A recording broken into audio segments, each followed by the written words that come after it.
आप सभी का पुनः एक बार बहुत-बहुत स्वागत है। आज हम आपके लिए एक तुलसीदास कृत कवितावली के एक और छंद की व्याख्या लेकर आए हैं। ये कवितावली के बालकांड से लिया गया है।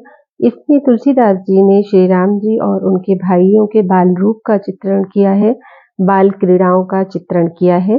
तो आइए देखते हैं इस छंद की व्याख्या। ये इस प्रकार है। कबहु ससी मांगत आरी करे, कबहु प्रतिबिंब निहारी डरे, कबहु करताल बजाए के नाचत, मातु सवै मन मोद भरे, कबहु रिसियाई कहे हटिके, पुनि लेत सोई जेहि लागी अरे, अवधेश के बालक चारि सदा, तुलसी मन मंदिर में बिहरे। तो तुलसीदास जी इस छंद में श्री राम जी और उनके भाइयों का, जो कि सब बाल रूप में हैं, अभी छोटे हैं, उनका चित्रण कर रहे हैं और बाल स्वभाव का चित्रण किया है इसमें तुलसीदास जी ने। कहते हैं तुलसीदास जी कि कबहु ससी मांगत आरी करे। आरी आरी का अर्थ होता है हठ करना, जिद करना। और कबहु प्रतिबिंब निहारी डरे। प्रतिबिंब यानी परछाई या छाया। कबहु करताल बजाई के नाचत। और करताल, करताल से अभिप्राय है ताली। रिसियाई कहे हटके। रिसियाई जाने का मतलब है क्रोध करना, क्रुद्ध होकर के। और पुनि लेत सोई जेहि लागी अरे। तो इसका अर्थ आइए हम देखते हैं। ये कुछ शब्द थे जिनका अर्थ मैंने आपको बताया। और इस पद्यांश का जो भाव है, जो अर्थ है, वो इस प्रकार है। कबहु ससी मांगत आरी करे, कबहु प्रतिबिंब निहारी डरे। यानी श्री राम जी बाल रूप में हैं, उनके भाई बाल रूप में हैं। तो वो कभी क्या करते हैं कि कबहु ससी मांगत आरी करे, कभी चंद्रमा मांगने का हठ करते हैं। आरी करे यानी जिद पकड़ लेते हैं, हठ करते हैं और चंद्रमा लेने की जिद करने लगते हैं, हठ करने लगते हैं। कबहु प्रतिबिंब निहारे डरे। और कभी अपनी ही छाया को देख करके, परछाई को देख करके डरने लगते हैं, डरते हैं। कभी अपनी परछाई देख करके ही डरने लगते हैं। कबहु करताल बजाए के नाचत। और कभी-कभी क्या करते हैं, जैसे छोटे बच्चे होते हैं, अपनी ही धुन में रहते हैं, कभी ताली बजा करके ठुमकने लगते हैं, कभी गुनगुनाने लगते हैं। तो वैसे ही वे भी क्या कर रहे हैं, कबहु करताल बजाए के नाचत, कभी ताली बजाकर नाचते हैं। और मातु सबे मन मोद भरे। और उन बालकों की इन लिए क्रीड़ाओं को देख करके, उनके इस बाल रूप को देख के, उनकी क्रीड़ाओं को देख करके, मातु सबे मन मोद भरे।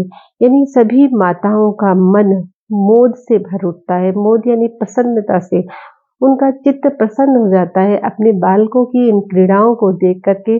सभी माताएं प्रसन्नता से भर उठती हैं, आनंदित हो जाती हैं। कबहु रिसियाई कहें हठके, पुनि लेत सोई जेहि लागी अरे। कहते हैं तुलसीदास जी की कभी वो बालक क्या करते हैं कि रिसियाई कहें। रिसिया जाने का मतलब क्रुद्ध हो जाना, गुस्सा हो जाना, गुस्सा होकर के हठ के मतलब हट कर बैठते हैं, हट करते हैं, जिद करते हैं, कभी कभी क्रुद्ध होकर के, गुस्सा होकर के। जैसे छोटे बच्चे गुस्सा होते हैं, उसी तरह से क्रुद्ध होकर के हट कर लेने लगते हैं। और पुनि लेत सोई जेहि लागी अरे। और फिर जेहि लागी अरे मतलब जिस चीज को लेने के लिए अड़ते हैं। अरे मतलब अड़ना, जिद करना, हट करना। तो जिस चीज के लेने की वो जिद ठानते हैं, उस वस्तु को पुनि लेत सोई मतलब वही लेकर मानते हैं। और कितना भी बहलाया जाए लेकिन वो नहीं मानते हैं। जिस चीज की जिद करते हैं, जिस चीज का हट करते हैं, उसी को लेकर मानते हैं। अवधेश के बालक चारि सदा, तुलसी मन मंदिर में बिहरे।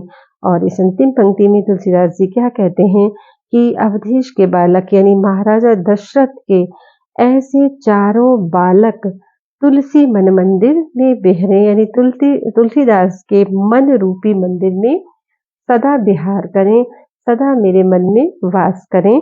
तो इस तरह से इसमें तुलसीदास जी ने श्री राम जी और उनके सभी भाइयों की बाल रूप का चित्रण किया, बाल क्रीड़ाओं का चित्रण किया। और इसमें छंद सवैया है, रस वात्सल्य है, भाषा ब्रज है। और बाल क्रीड़ाओं का और बाल स्वभाव का चित्रण किया है। ऐसा ही सूरदास जी ने भी लिखा है।